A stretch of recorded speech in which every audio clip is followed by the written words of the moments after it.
ஒரு கிராமத்துல நந்தலால்னு பேர் கொண்ட ஒரு பெரிய வியாபாரி இருந்தாரு. நந்தலாலுக்கு சொந்தமா நிறைய வயல்கள் அப்புறம் அரிசி குடவுன் இருந்தது. நந்தலால் தன்னுடைய கிராமத்துல மட்டும் இல்ல, ஆனா அக்கம் பக்கத்து கிராமத்தை விட இவரு ரொம்ப பெரிய பணக்காரரா இருந்தாரு. ஒரு நாள் நடந்த விஷயம், காலையில இருந்து 3 தடவை டீயை சுட வச்சாச்சு. ஆனா எனக்கு புரிய மாட்டேங்குது, நீங்க ஏன் அந்த டீயை குடிக்க மாட்டேங்கிறீங்க? என்ன டீயா? ஆனா நான் எப்போ உங்ககிட்ட டீ கேட்டேன்? நீங்க என்கிட்ட 3 தடவை டீ கேட்டுட்டீங்க. நானும் ஒவ்வொரு தடவையும் டீ கொண்டு வந்தேன், ஆனா அது ஆறி போயிடுது. சரி சரி ஓகே, ஒரு வேலை பண்ண, நீ இந்த டீயை இங்கேயே வச்சுடு. அது சரி, உங்களுக்கு என்ன ஆச்சு? ஏன் ரொம்ப கவலையா இருக்கீங்க? உனக்கு தெரியாது ஆஷா, நாள் போக போக வியாபாரம் மந்தமாகிக்கிட்டே போய்கிட்டு இருக்கு. நான் நம்ம முன்ஷி பண்டிதருக்கு தான் வெயிட் பண்ணிக்கிட்டு இருக்கேன். அவர் இதுக்கு ஏதாவது ஒரு தீர்வை கண்டிப்பா கொடுப்பாரு. நந்தலால் இவ்வளவுதான் சொன்னாரு. அப்பதான் நந்தலாலோட கணக்கு பிள்ளை கணக்கு புத்தகத்தை எடுத்துக்கிட்டு நந்தலால் கிட்ட வந்து சேர்ந்தாரு. அப்புறம் நந்தலால் கிட்ட கணக்கு வழக்கெல்லாம் சொல்ல ஆரம்பிச்சாரு.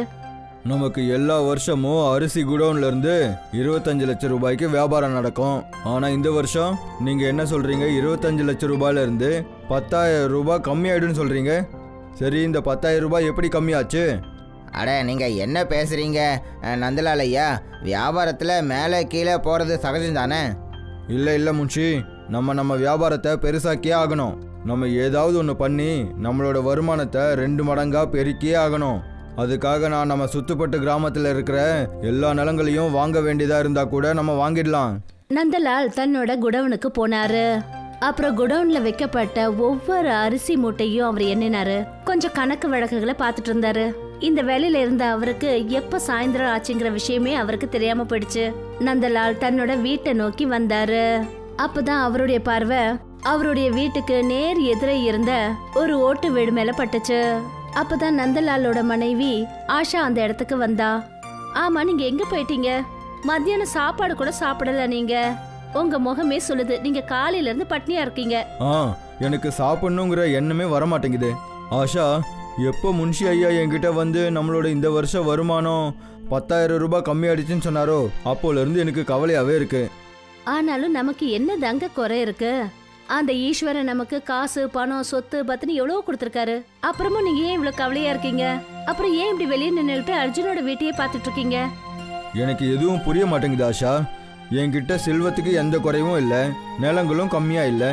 இருந்தாலும் எனக்கு மனசுக்குள்ள சந்தோஷமே வர மாட்டேங்குது. ஆனா நம்ம பக்கத்து வீட்டில் இருக்கிற அந்த அர்ஜுன், அவன் ஒரு சின்ன விவசாயி தான். அவன்கிட்ட செல்வங்களும் இல்லை, நிலமும் நிறைய இல்லை. இருந்தாலும் அவன் எப்படி இவ்வளோ சந்தோஷமா இருக்கான்? அவரு எதுக்கு சந்தோஷமா இருக்காருன்னு எனக்கு எதுவும் தெரியாது. எனக்கு தெரிஞ்சு நீங்களே நாளைக்கு அவர்கிட்ட கேட்டு தெரிஞ்சுக்கோங்க.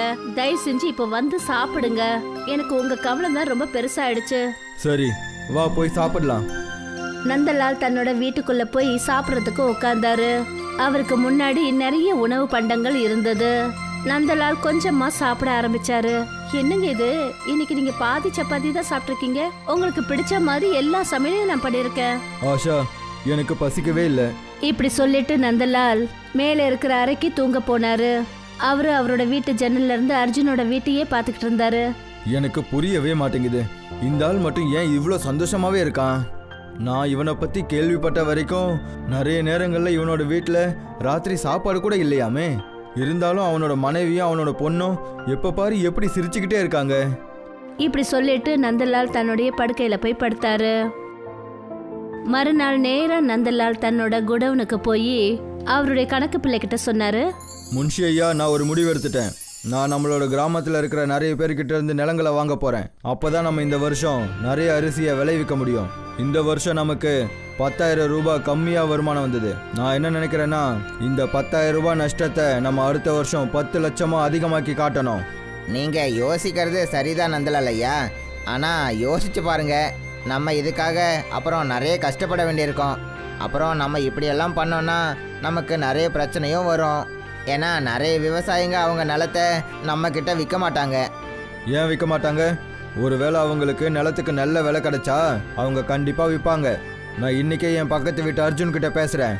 நான் அவனோட நிலத்துக்கு 2 மடங்கு அதிகமாக பணம் கொடுப்பேன். அப்புறம் அவன் கண்டிப்பாக அவனோட நிலத்தை விற்கிறதுக்கு சம்மதிச்சு தான் ஆகணும். நீங்கள் உங்கள் விருப்பப்படி செய்யுங்க.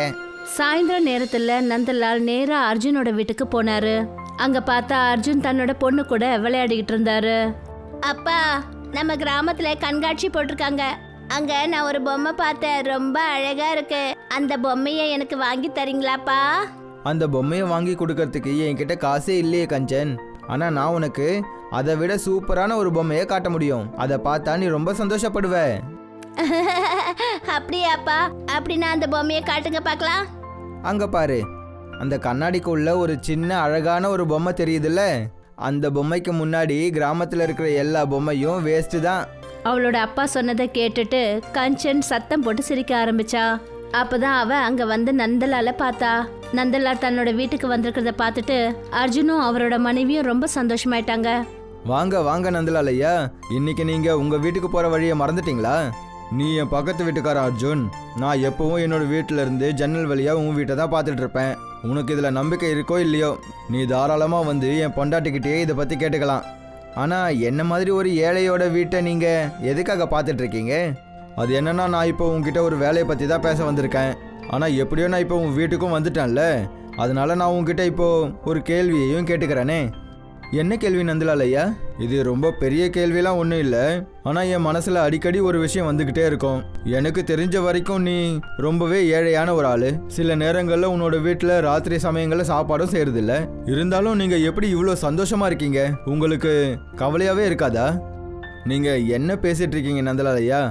சந்தோஷத்துக்கும் பணத்துக்கும் என்ன சம்மந்தம்? நம்ம முக்கியமாக கவனிக்க வேண்டிய விஷயம் என்னென்னா, நமக்கு சந்தோஷம் எதில் கிடைக்குதுன்னு தான் பார்க்கணும். இப்போ நீங்களே உங்களை பாருங்க, நீங்கள் என்ன நினச்சிட்டு இருக்கீங்க? நிறைய பணம் சம்பாதிச்சிங்கன்னா சந்தோஷமாக இருக்கலாம்னு நினைக்கிறீங்களா?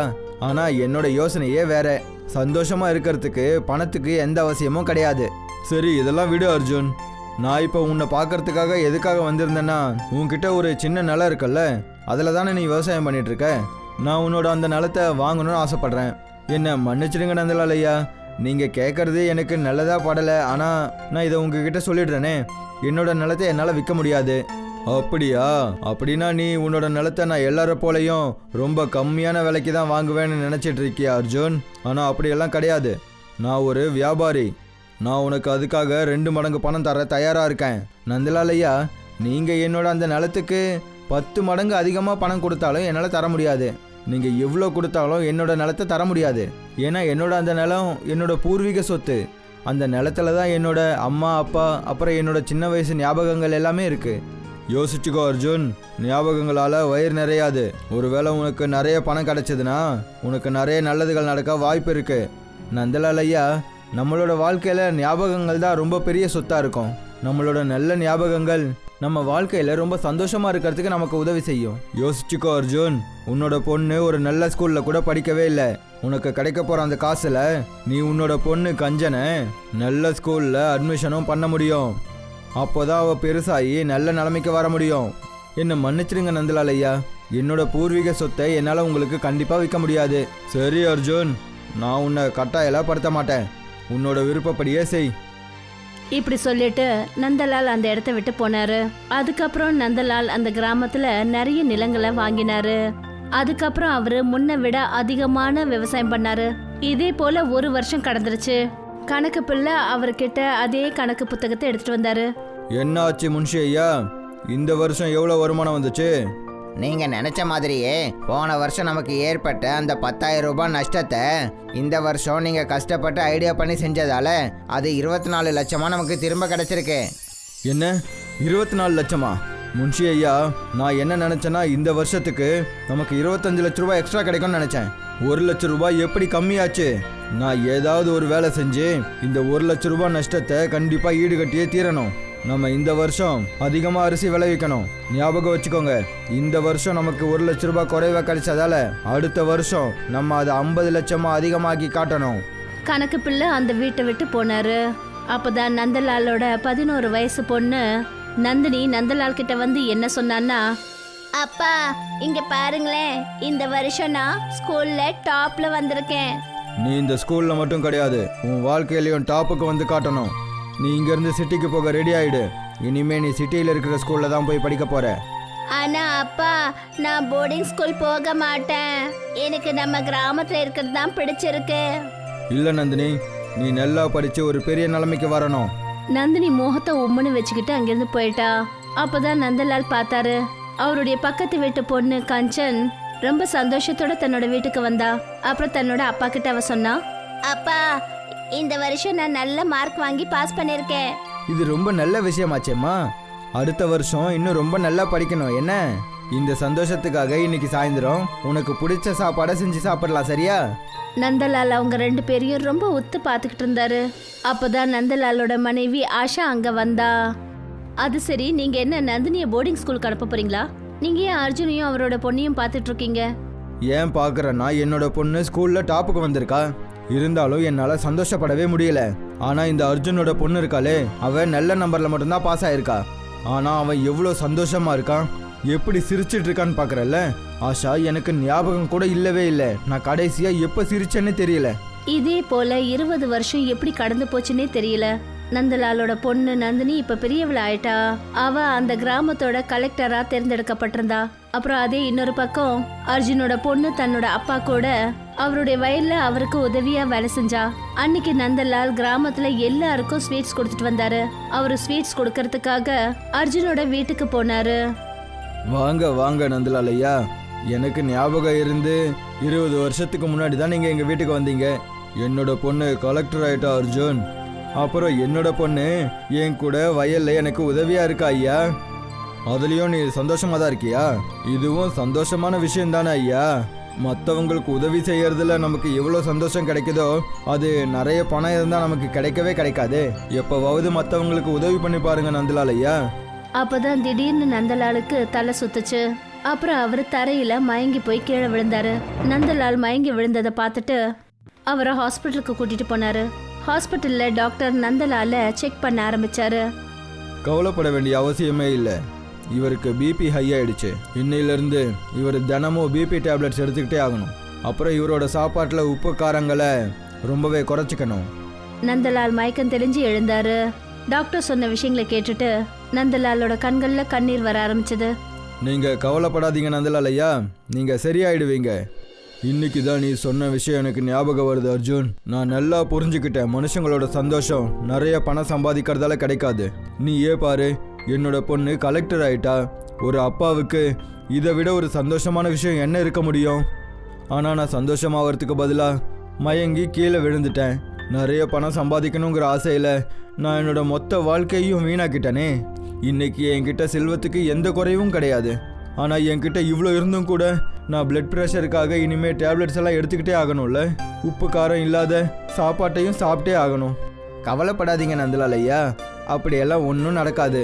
நீங்கள் இனிமேல் நிறைய பணம் சம்பாதிக்கணுங்கிற ஆசையை விட்டுடுங்க. அந்த கடவுள் எவ்வளோ உங்களுக்கு கொடுக்குறாரோ அதுலேயே சந்தோஷமாக இருக்க பாருங்க. எப்பவும் சரிங்க, சந்தோஷமாக இருங்க. அப்போ பாருங்க, உங்களோட இந்த பிளட் ப்ரெஷர் வியாதி கூட உங்களை விட்டு பறந்துடும். அர்ஜுன் சொன்ன விஷயங்கள் நந்தலாலுக்கு புரிய ஆரம்பிச்சது. அந்த நாளைக்கு அப்புறமா நந்தலால் தான் பணம் சம்பாதிக்கணுங்கிற ஆசையை விட்டுட்டு மற்றவங்களுக்கு நிறைய தானம் பண்ண ஆரம்பிச்சாரு. இப்போ அவரு கவலைப்படுறதையே விட்டுட்டாரு. கொஞ்ச நாளைக்கு அப்புறமா டாக்டர் நந்தலால் கிட்ட சொன்னாரு, நந்தலால் ஐயா, பிளட் ப்ரெஷரில் சில பேருக்கு மட்டும்தான் இப்படி நடக்கும். அவங்க எல்லாரும் நிறைய மாத்திரைகளை சாப்பிட்டு சரி பண்ணுவாங்க. ஆனால் இப்போ நீங்கள் முழுமையாக குணமாயிட்டீங்க. உங்களுக்கு என்னோட வாழ்த்துக்கள்.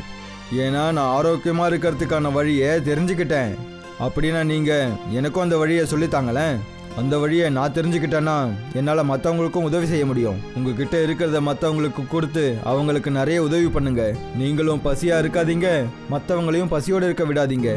நீங்கள் என்ன சொல்கிறீங்கன்னு எனக்கு புரியவே இல்லையே. அதுக்கு என்ன அர்த்தம்னா டாக்டர், கடவுள் உங்களுக்கு எவ்வளோ செல்வத்தை கொடுத்துருக்காரோ அதை வச்சு உங்கள் வயிறும் உங்கள் குடும்பத்தோட வயிறும் நிறைஞ்சிடும்.